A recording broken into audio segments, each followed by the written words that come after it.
Hello दोस्तों, आप सभी का धारण क्लासेस में स्वागत है। इस क्लास में हम छत्तीसगढ़ पटवारी 2022 के एग्जाम के लिए संविधान पढ़ने वाले हैं और यहाँ पर हम संविधान से संबंधित जितने भी प्रश्न देखेंगे, यह सभी प्रश्न छत्तीसगढ़ पटवारी 2022 के एग्जाम के लिए बहुत ही महत्वपूर्ण है। अब हम इस क्लास को स्टार्ट करते हैं। हमारा पहला प्रश्न है, निम्नलिखित में से लोकसभा की प्रथम महिला अध्यक्ष कौन थी। हमारा प्रश्न कह रहा है कि निम्नलिखित में से लोकसभा की प्रथम महिला अध्यक्ष कौन थी। तो इस प्रश्न का राइट आंसर होगा मीरा कुमार। लोकसभा की प्रथम महिला अध्यक्ष कौन थी, तो मीरा कुमार थी। तो यहाँ पर हमारा ऑप्शन नंबर जो ए है इस प्रश्न का करेक्ट आंसर है। अब हम अगला प्रश्न देखते हैं।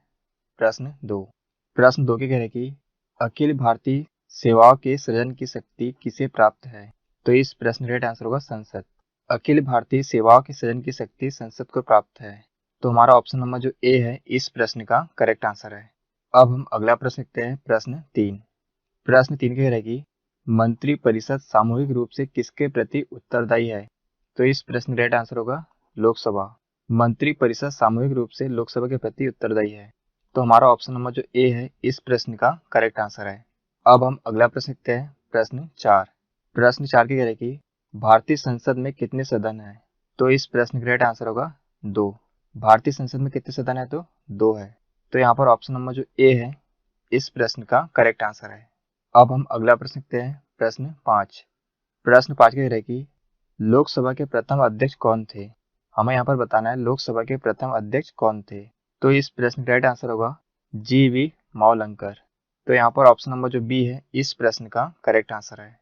अब हम अगला प्रश्न देखते हैं। प्रश्न 6 कह रहे हैं कि संसद के किसी सदन के 2 सत्रों के बीच अंतराल किससे अधिक नहीं होना चाहिए। तो इस प्रश्न का राइट आंसर होगा 6 महीने। तो यहाँ पर ऑप्शन नंबर जो बी है इस प्रश्न का करेक्ट आंसर है। अब हम अगला प्रश्न देखते हैं। प्रश्न 7 कह रहे कि भारत के संविधान की कौन सी अनुसूची राज्यसभा में सीटों के बंटवारे का निर्धारण करती है। तो इस प्रश्न का राइट आंसर होगा चौथी अनुसूची। भारत के संविधान की चौथी अनुसूची राज्यसभा में सीटों के बंटवारे का निर्धारण करती है। तो यहाँ पर ऑप्शन नंबर जो बी है इस प्रश्न का करेक्ट आंसर है। अब हम अगला प्रश्न देखते हैं। प्रश्न 8 के कह रहे कि राज्यसभा का सभापति कौन होता है। तो इस प्रश्न का राइट आंसर होगा भारत के उपराष्ट्रपति। राज्यसभा का सभापति भारत का उपराष्ट्रपति होता है। तो यहाँ पर ऑप्शन नंबर जो सी है इस प्रश्न का करेक्ट आंसर है। अब हम अगला प्रश्न देखते हैं। प्रश्न 9 के कह रहे कि कौन सा अनुच्छेद संसद को राज्य सूची के विषयों पर कानून बनाने का अधिकार देता है। प्रश्न कह रहे कि कौन सा अनुच्छेद संसद को राज्य सूची के विषयों पर कानून बनाने का अधिकार देता है। तो इस प्रश्न का राइट आंसर होगा अनुच्छेद 249। तो ऑप्शन नंबर जो डी है इस प्रश्न का करेक्ट आंसर है। अब हम अगला प्रश्न देखते हैं। प्रश्न 10 के कह रहे कि हाउस ऑफ द पीपुल को लोकसभा का नाम किस वर्ष दिया गया था।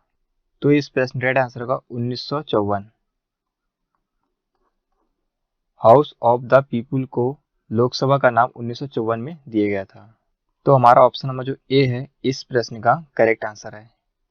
अब हम अगला प्रश्न देखते हैं। प्रश्न 11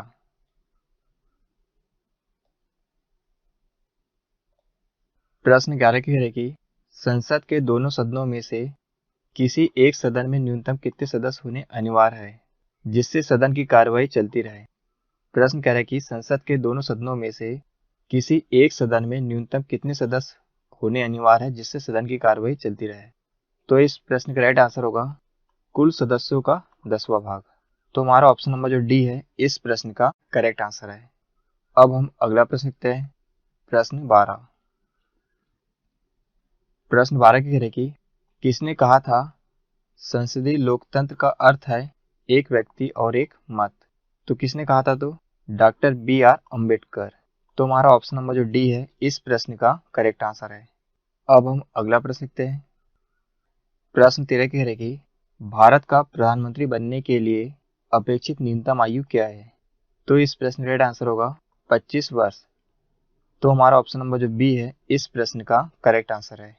अब हम अगला प्रश्न देखते हैं। प्रश्न 14 कह रहे कि निम्नलिखित में से कौन सा अनुच्छेद भारत के प्रधानमंत्री की नियुक्ति से संबंधित है। हमें यहाँ पर बताना है कि इनमें से कौन सा अनुच्छेद भारत के प्रधानमंत्री की नियुक्ति से संबंधित है। तो इस प्रश्न का राइट आंसर होगा अनुच्छेद 75। तो यहाँ पर ऑप्शन नंबर जो बी है इस प्रश्न का करेक्ट आंसर है। अब हम अगला प्रश्न देखते हैं, प्रश्न 15। प्रश्न 15 की कह रहे कि भारत के प्रथम उप प्रधानमंत्री कौन थे? तो इस प्रश्न का राइट आंसर होगा सरदार वल्लभ भाई पटेल। भारत के प्रथम उप प्रधानमंत्री सरदार वल्लभ भाई पटेल थे। तो यहाँ पर ऑप्शन नंबर जो सी है इस प्रश्न का करेक्ट आंसर है। अब हम अगला प्रश्न देखते हैं, प्रश्न 16। प्रश्न 16 की कह रहे कि केंद्रीय मंत्रिपरिषद का पद और सदस्यता कौन निर्धारित करता है? तो इस प्रश्न का राइट आंसर होगा भारत के राष्ट्रपति। केंद्रीय मंत्रिपरिषद का पद और सदस्यता भारत का राष्ट्रपति निर्धारित करता है। तो यहाँ पर हमारा ऑप्शन नंबर जो सी है इस प्रश्न का करेक्ट आंसर है।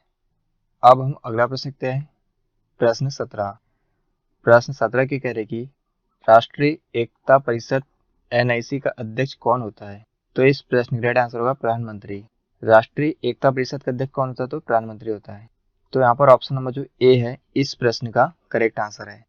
अब हम अगला प्रश्न देखते हैं, प्रश्न 18। प्रश्न 18 की कह रहे कि भारतीय उच्चतम न्यायालय के न्यायाधीशों की नियुक्ति कौन करता है? तो इस प्रश्न का राइट आंसर होगा राष्ट्रपति। भारतीय उच्चतम न्यायालय के न्यायाधीशों की नियुक्ति राष्ट्रपति करता है। तो यहाँ पर ऑप्शन नंबर जो बी है इस प्रश्न का करेक्ट आंसर है। अब हम अगला प्रश्न देखते हैं, प्रश्न 19। प्रश्न 19 के कह रहे कि सर्वोच्च न्यायालय के न्यायाधीश किस आयु में सेवानिवृत्त होते हैं? तो इस प्रश्न का राइट आंसर होगा 65 वर्ष। सर्वोच्च न्यायालय के न्यायाधीश 65 वर्ष की आयु में सेवानिवृत्त होते हैं। तो यहाँ पर ऑप्शन नंबर जो ए है इस प्रश्न का करेक्ट आंसर है। अब हम अगला प्रश्न देखते हैं, प्रश्न 20। प्रश्न 20 के कह रहे कि निम्न में से कौन सी रीट ऐसी है जो केवल किसी सरकारी पदाधिकारी के विरुद्ध लागू की जा सकती है? तो इस प्रश्न का राइट आंसर होगा परमादेश। तो यहाँ पर ऑप्शन नंबर जो सी है इस प्रश्न का करेक्ट आंसर है। तो यहाँ पर हमने संविधान से संबंधित इंपॉर्टेंट प्रश्न देखे। यह सभी प्रश्न छत्तीसगढ़ पटवारी 2022 के एग्जाम के लिए बहुत ही महत्वपूर्ण है। यदि यह क्लास आपको पसंद आए तो इस चैनल को सब्सक्राइब करें।